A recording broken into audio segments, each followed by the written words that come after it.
Welcome to 欢迎来到 Bienvenue TCCC 的北美小站。Hello， 大家好，今天是2023年的6月17日，星期六。然后今天这期视频呢，我想做一个不一样的内容。标题呢，我叫做我的枫叶卡之路。其实，熟悉我的朋友知道，最近这个我的 PR 申请已经下签了。那么在今天这期视频里面呢，我就想跟大家分享一下我在准备这个 PR 的过程中，到底经历了哪一些的过程。然后呢，总共的一个开销是多少？所以我今天就会在视频里面逐项总结，包括我该花的，还有哪一些花的冤枉钱，我都跟大家一一列举出来。那么话不多说，我们就开始今天的内容吧。那么其实在2019年的时候，我当时就因为一些签证的原因，我就有考虑过要去办这个加拿大的 PR， 所以在当时呢，我就直接把我的研究生学历去做了这个 WES 的认证，所以这个认证其实我做的还是比较早的。然后这个 WES 的认证呢，因为有5年的有效期，所以在我接下来的申请中呢，我都一直用的是这一份认证。当时的这一份认证的花销应该是$230，然后认证也比较简单，只要提供这个我的在研究生时期的成绩单，然后把我的毕业证一起以邮件还是反正电子的形式发给他们，然后很快他们就给我寄来了这个认证。230块，拜拜。然后时间就来到了2019年的6月份，我记得那时候还是个夏天，然后我当时就报名了一个雅思的纸质考试，然后这个考场呢，其实当时在纽约的下城，然后一个比较旧的这种楼里面，然后它是一个应该是做雅思培训的学校吧，我觉得。然后反正考场环境也不是特别好。当时我报了名之后就去考了，那么考出来的成绩呢不是特别理想，当时考出来是8777，但是这个8呢就8在了这个阅读上面。我觉得当时给我的唯一感觉就是这个雅思的听力非常不友好，一个是它整个考场就一台录音机放在最前面，然后播放。那么第二个呢，就是它的听力过程中间，不是说完全用美音。然后第二个呢，就是它的听力还要你有一些拼写的部分，然后我就非常在拼写单词上面非常的差劲，所以当时考出来这个听力的部分差了一点，也最终导致我当时的这个最开始的申请没有被捞上来。这个我之后会讲到。然后这个雅思的考试呢，当时的价格应该是$245。然后我就在2019年的6月份左右第一次入池，当时的分数应该是400分出头，因为这个听力的分数只有7分。那这个分数很显然，我当时就1年在池子里面都没有被捞。然后呢，因为其实当时我之后我的签证问题解决了，所以我当时也没有特别在意说继续去办这个 PR 所以当时这个事情呢就搁置了一段时间。咻的一下，时间就来到了2020年初。虽然我在19年，因为当时在美国嘛，然后因为签证的问题呢，我就感觉做 Plan B， 然后当时做了这个EE，但是后面因为签证问题解决了之后，就没有这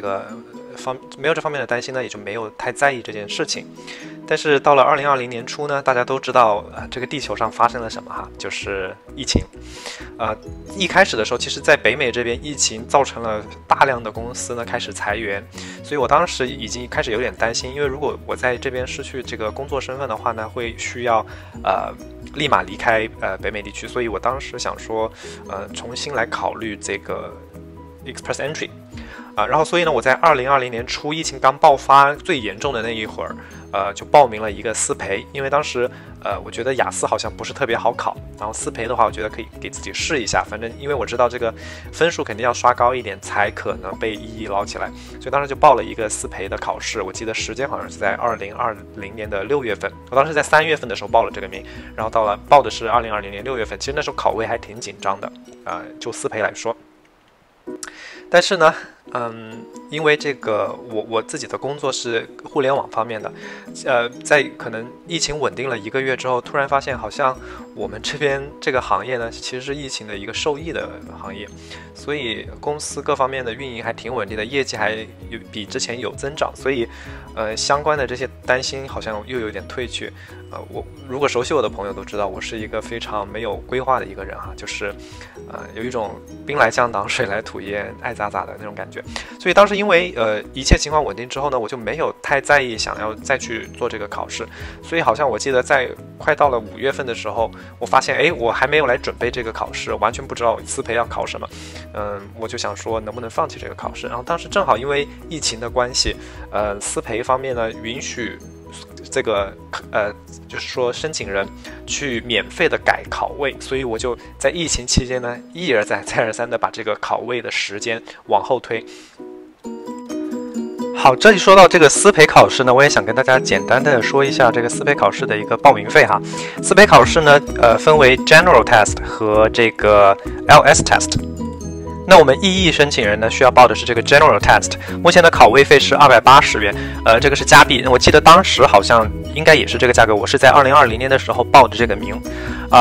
然后呢，这个考试也是分为听说读写，其实形式上跟雅思差不太远。比较有区别的一个是雅思，它会更加的强调一个国际的英语环境，而思培可能更加的注重在北美这边的一个生活的状况。所以我个人因为在北美这边生活了很久，还是蛮熟悉思培的整个考试语言环境的。再加上呢，这个思培是一个机考，所以我觉得也非常适合我，因为尤其是到了写作的部分，它这个机考的时候会有提示，如果你拼错了一个单词，它会有一个底下有个小红线来标注出来，所以这个对于像我这样子非常依赖于这个单词纠错的这种工具的人来说是非常好的。因为雅思的话，我当时考的时候是一个笔考，然后是用铅笔在纸上作答，那么写作的时候我就会感觉非常的吃力，因为很多单词拼起来我有时候不太确定，再加上用铅笔写了以后更改起来也很麻烦，所以没有办法进行一个比较大的调整。那在2020年的6月份报了这个名之后呢，其实我就一直在往后推。如果大家看这个视频的话，可以看到我的每一次改考位的这个时间哈，就是从2020年的6月份一直的往后推。那么在2020年6月份我报这个名的时候呢，我其实是多加了一个80块钱的，就是说在考位的基础上我还加了一个80块钱。这个80块钱是什么呢？它是一个官方出的一套这个练习题，就是说它本身会给你2套免费的，那么如果你还要更多的练习题的话，就需要花这个钱。那么这个80块钱买的这套练习题，它其实是有个时限的。我记得当时我2020年买了之后，它是在2020年整个1年里面，你可以去官网去做这一套题，过期了之后就作废了。其实因为我当时后来不准备，就一直往后推这个考试之后呢，我就没来得及去做这一套题，所以其实也比较可惜，浪费了这个80块钱哈。然后比较有意思的事情呢，就是到了这个2022年的。我记得是1月份还是2月份的时候，思培官方呢就告诉我，写信给我说，不是写信给我哈，写信给所有的这个考生，他就说，以后呢，如果你再要改考位的话，是需要50块钱一次加币的，那我就意识到，那该做一个决定了，因为其实一直往后推了2年了，好像要么就去把这个考试考掉，要不然就把这个考费呢退回来。考费退回来，好像我记得还能退100多块钱。那当时我就在想，反正来都来了嘛，报都报了这个名，不如就去考着玩一玩。然后我就想说，那我就去考。但是呢，我又意识到一件事情，因为当时好像我记得我那一次考位是在3月份嘛，我意识到我的护照过期了，就没有去更换护照，所以我没有办法，又花了50块钱。改了一次考位，因为当时已经没有办法再免费改考位了，把考位呢改到了2022年的6月份，决定说最后把这个思培考试给考了。反正不管怎么样，有一个这样思培考试的成绩在这，假如说以后我需要再申请这个加拿大的EE，我就申请。当时抱着一个这样的心态呢，在6月份就去考了这个考试，考出来之后发现，结果好像还不错。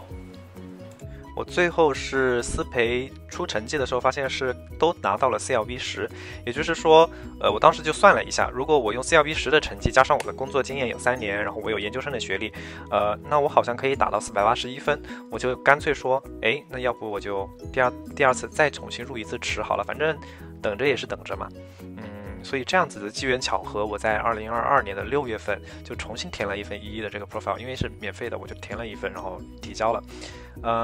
那么整个思培考试考下来呢，其实我是花了有360块钱加上50块钱的考位改考位费的，一共是410块。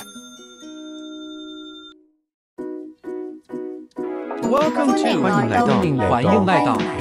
TCCC 的北美小站。Hello， 大家是不是看到了刚刚这个熟悉的片头啊？没错，因为我在第2次入池之后呢，多多少少还是开始有关注相关的信息，然后我就在一些地方看到有人开始做这种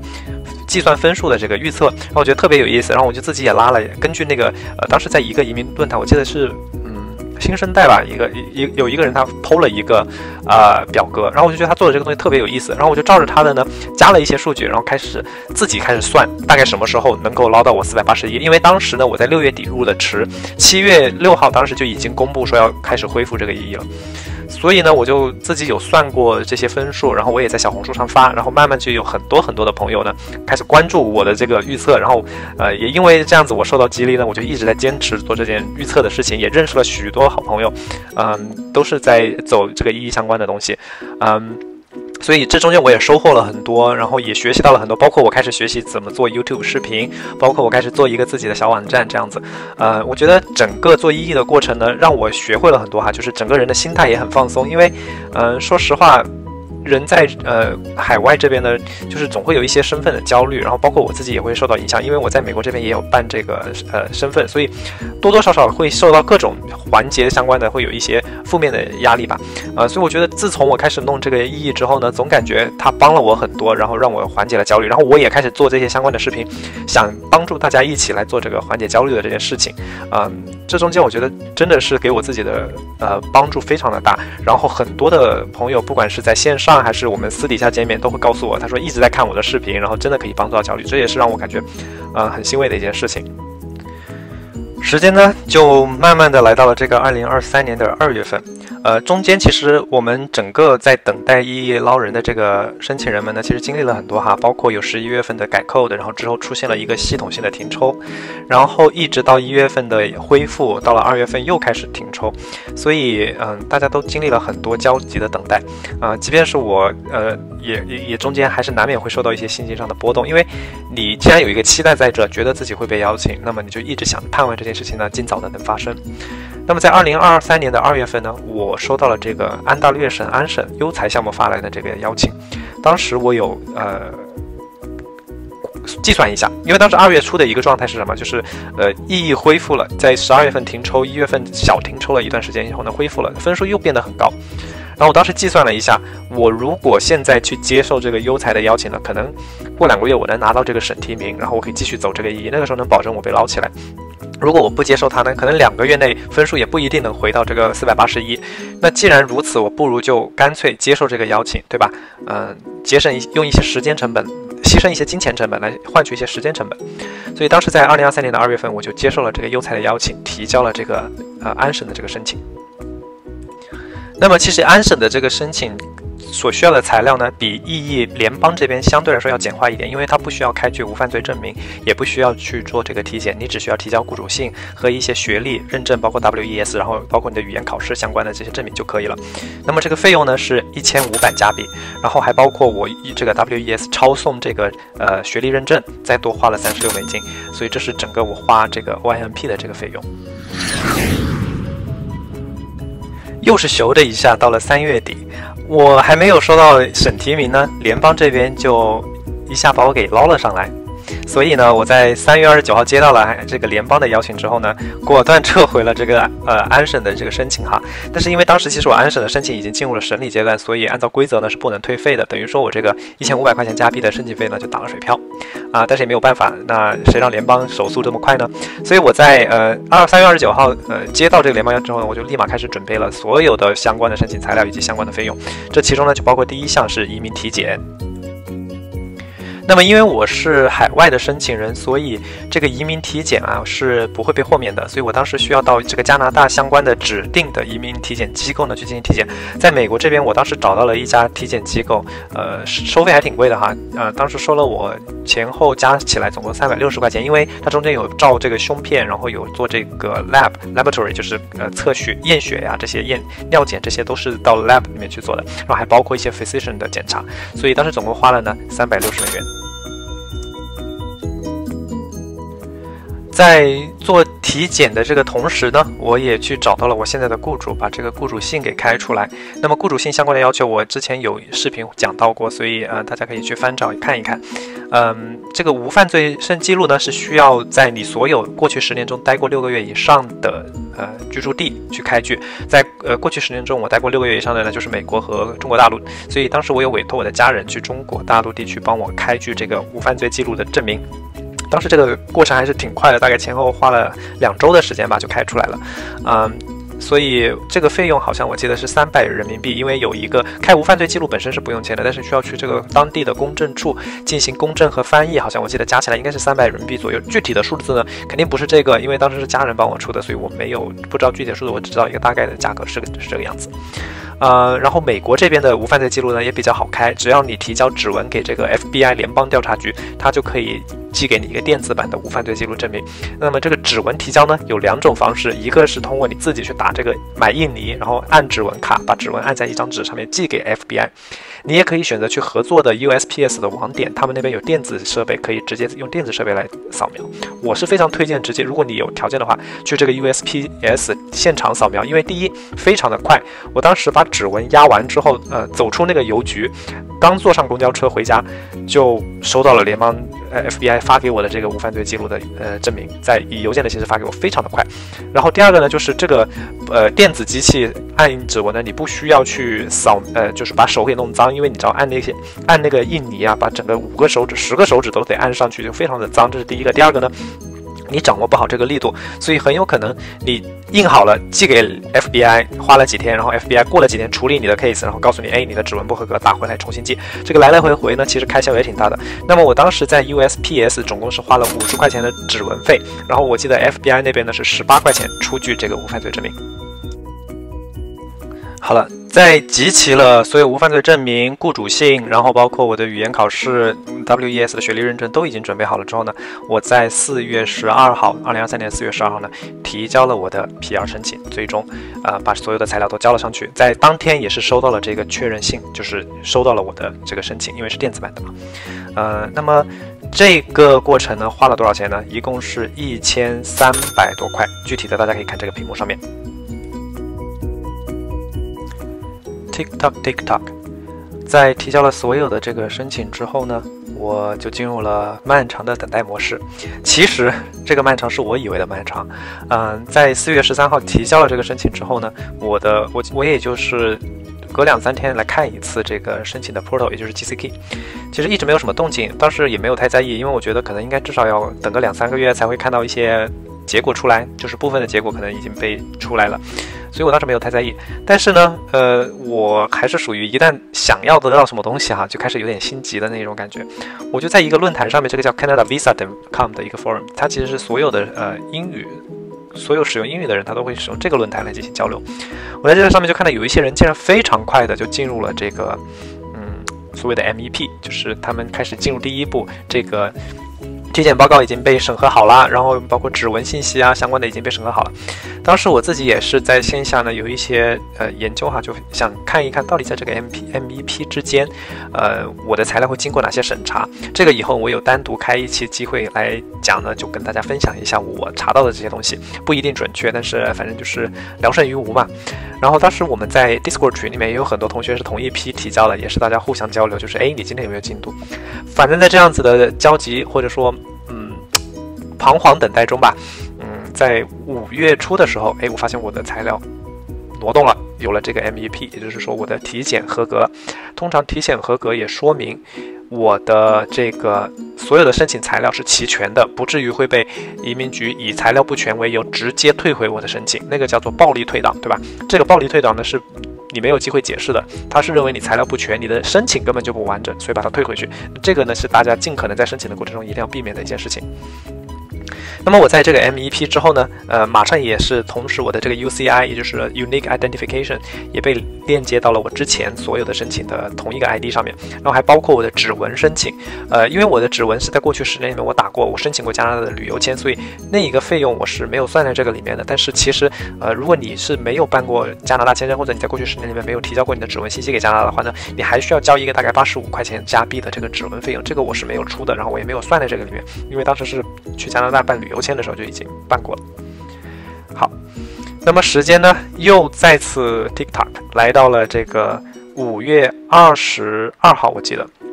当时我也是基本上每天都有查一次这个我的 portal 的习惯就是 GCK 和 Tracker。 我就发现我的这个 GCK它这个有一个 Ghost Update。所谓的 Ghost Update 就是你刚登进去的时候，它告诉你你的你的这个 profile 有更新，但是呢，你进去看发现没有任何的变动，这个叫 ghost update。通常这个就意味着你的这个整个申请材料在后台被人打开了，或者说被人挪动了。那么这是一个什么信号？就是说明你的材料肯定是正在被移民官审核了。因为大家都知道，其实EE的材料并不是很复杂，尤其像我们单身申请人的材料哈，基本上就是开始提到那几样东西。真正当移民官来审核你的材料的时候是非常快的，可能半个小时、1个小时，他看一看你提交的所有材料，如果他没有任何的疑问，他认为你的材料是符合要求，能够佐证你的这个 CRS 分数，然后他不提出更多的质疑的话，是会直接给你通过的。所以一旦你有了这个 Ghost Update， 很有可能第2天你的 case 就会被通过。就是说在 eligibility 这个情况上面，所谓的 eligibility 呢，就是你的材料符合你的这个分数，你是可以被认可的，就等于是说加拿大移民局认可你的这个分数 CRS 分数，那么也就是说你的整个材料阶段你要做的已经完成了，已经符合要求了。唯一剩下的呢还有一个部分就是 background check。background check 呢就是另一部分去调查你这个人是不是有过一些犯罪记录啊，是不是在其他的一些联网国家，所谓联网国家就是加拿大和其他的好几个英语国家，他们有这种信息共享的政策，反正就是看你在其他国家是不是有一些情况让你变成一个不能够被加拿大所接受的一个申请人。这个是他通过第3方去调查你，而不是你自己来佐证自己的。我当时在5月22号看到了这个 Ghost Update 之后呢，在5月23号我就收到了这一封金色邮件，也就是 Ready for Visa。这封邮件呢是系统发送给你，告诉你要邮寄你的护照给这个移民局，他会帮你贴上一个一次性的这个签证在你的护照上面。这一个呢就是告诉你你的所有的 admission 其实都已经通过了，包括你的 background check， 包括你的这个 eligibility 都已经通过。这个时候其实你已经可以基本上说这个 PR 已经是十拿九稳的拿到了。那么下一步呢就是邮寄我的护照，这个中间还其实花了不少钱的哈。因为我人是在美国，所以呢它是要求你直接往加拿大的这个渥太华邮寄你的护照。那么从美国往加拿大寄呢，相当于是一个跨国邮件。我记得当时往返我选择的是这个 FedEx 的一个服务，往返一共是花了我$104的，这个还是挺贵的哈。因为如果你是在中国或者是你在其他的国家，不在北美大陆的话，它通常是要你把护照寄到当地所在国的这个加拿大的这个签证中心。那么在我6月5号寄出了我的这个护照，然后在6月17号呢，我是收到了来自这个加拿大移民局寄给我的大信封。那么在这个大信封里面呀，大家可以看视频里的内容，总共呢是有我的护照上面呢有一个一次性的加拿大的入境签证，这个签证的类型是 immigrant。你通过这个签证呢，可以直接进入到加拿大进行登陆。这个签证的有效期，注意哈，它是到明年，大家可以看到我的这个签证是到明年的4月12号。这个日期呢，其实是我的这个体检医生把我的这个体检结果发给加拿大移民局的时间。那么这个是从那个时间算往后推1年。那么你需要在这个时间以前登陆到加拿大，正式成为加拿大的永久居民。在这个信封里面呢，还有2张很大的纸，这个纸呢就是一个叫做 COPR， 也就是 Confirmation of Permanent Resident， 那么这个呢就是确认你的永久居民身份。那么这2张纸呢，大家也一定要保管好，因为我相信肯定后面还是会用到的。那么这个就是我收到了来自移民局最终的对我的这个永久居民身份的一个确认。其实大家到这里发现我还是没有拿到我那一张枫叶卡哈。那么这个枫叶卡你要什么时候拿呢？要你真正人已经登陆到加拿大之后，再去跟这个移民局告诉他我现在住在哪里，你把我的卡做好，然后发到那个地址。那么这个中间是不会再牵涉到其他的问题了。所以我在今天就把这个视频做出来了，因为我还要做一些登陆相关前期的准备。那么以后有机会呢，我还会跟大家做一个登陆的这个视频分享。所以如果你还没有关注订阅我的频道，欢迎大家关注订阅我的频道。那么呢，说到这里呢，其实大家已经发现我的所有 PR 申请的流程已经走完了。那么呢，我在这个视频的最后就跟大家总结一下我到底花了多少钱，其中哪一些我认为是必须得花的钱，哪一部分呢是可以省的。大家可以用我的这个明细表呢作为一个参考，来看看是不是你也可以以同样或者是说更少或者是稍多的一个成本呢来拿到这个永久居民。其实我做这一个视频的目的就是想告诉大家，如果你是跟我比较类似，有一定的学历，然后呢你也不怕自己来做这些操作，所谓的 DIY 的话呢，其实你也可以以一个比较低的成本拿到这个加拿大的枫叶卡永久居民的身份。好，那我们来看一下我的最终的这个明细表哈。好，那么当时我第一个钱花的就是这个 WES 的学位认证哈，加币是287加币，我已经把它换算成加币了。然后呢是这个雅思基类的考试考位费大概是300块加币，然后呢我在经历了2019年底到2020年短暂的这个不考虑或者说暂停歇业之后呢，我又开始报名了这个4培考试，那个是280元，还包括一些4培资料啊，然后包括后面拖了2年的这个4培延期费。那么到了这个2023年的时候呢，我又做了这个 OIMP 当时呢需要做这个 WES 的认证附送，所以当时花了一个36美金45加币的一个费用，然后包括 OIMP 的申请费。那么其实这2项最后都是浪费掉了，因为我最终没有去走这个省提名通道。那么来到了我被联邦邀请之后呢，就做了移民体检，大概是450加币，包括无犯罪记录证明的中国大陆地区和美国2个加起来，一个是37加币，一个是85加币左右。然后到了最后一步呢，我提交了这个 PR 的申请和这个永居费。注意，它这个申请费呢是审理你 PR 申请的一个费用，永居费是一旦你被通过了之后，办理这个永居还需要一个费用，2项加总是1365。如果你还需要打指纹的话，那么还有一个额外的85加币。然后呢，贴签的这里呢是没有这个移民局方面的费用的，但是因为我要寄这个国际快递，所以往返也花了100美元左右。然后我还有一项就是相片，因为在你贴签的时候，他会要求你拍摄一个新的照片哈，需要是在12个月以内，而且它需要你在这个照片的背面呢有这个摄像师给你签下的名字，还包括你的个人的姓名、生日以及相关的信息。我认为他这个目的就是要确认你这个照片呢是当时即时照的，而不是一个老照片。那么这个呢，我当时是在美国这边照的，花了24美金。我认为这个也是一个必要的费用哈，因为照片嘛，我认为这个照片应该是最后在你的这个枫叶卡上的照片，还是想照好看一点。anyways， 这就是我所有的开销。那么总共加起来呢，大家可以看到在这个表格里面，必要金额一栏呢是加币合计2635加币，那么把它换算成人民币是14000块钱人民币。如果算上我前后东走走西弄弄的一个总共呢，那相对来说是花的更多的。所以如果不走弯路，其实大家可以再以一个不到2万块钱人民币的价格把这个永居拿下来。当然，如果有一些同学他是在国内，可能我因为个人得益于在北美地区生活过一段时间，所以可能英语方面呢不用相关的准备，也不需要去刷分数。那么如果你是在国内，可能有一些同学虽然英语底子好，但是可能因为不是很常用英语，可能考试起来会有一点点吃力，那么一开始可能冲不到这个 CLB 10，那么很多同学就会反复的去考试，这个费用可能相对会高一点。但是我觉得这些应该最终都是一个个人能承受的范围。所以其实大家可以看我们如果自己来做这个永居的申请，如果你是跟我类似的这种想走EE通道的申请人，那么其实这个费用呢还是可以比较低的。反正我感觉起来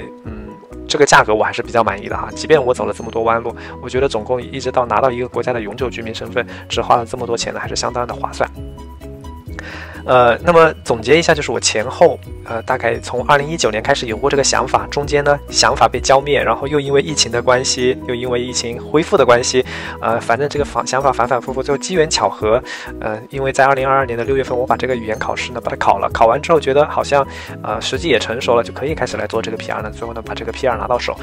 反正前后总共整个旅程也有3年多吧。但是如果你其实真正付诸行动比较快的话，其实可以看到我真正做最后这一次的入池，然后包括申请呢，是从去年的6月份开始的，前后正好是1年，因为我在今年的6月17号就拿到了这个确认信，那么是在去年的6月29号呢去考的这个英语考试，所以其实加起来还不到1年速度可以说是相当的快哈，中间还等待了半年多的邀请。如果像现在如果你能考到481分这样子，那么你其实可以做到非常快，可能半年里面你就已经拿到了。所以我觉得加拿大的这个政策还是相当的友好。如果你跟我一样有相关的想法的话呢，欢迎你在视频下方跟我交流，然后我们可以互相学习。如果你需要任何的帮助呢，我也非常乐意为大家解答。那么最后祝大家都早日上岸。今天的节目呢就是这样，我们下期再见，拜拜。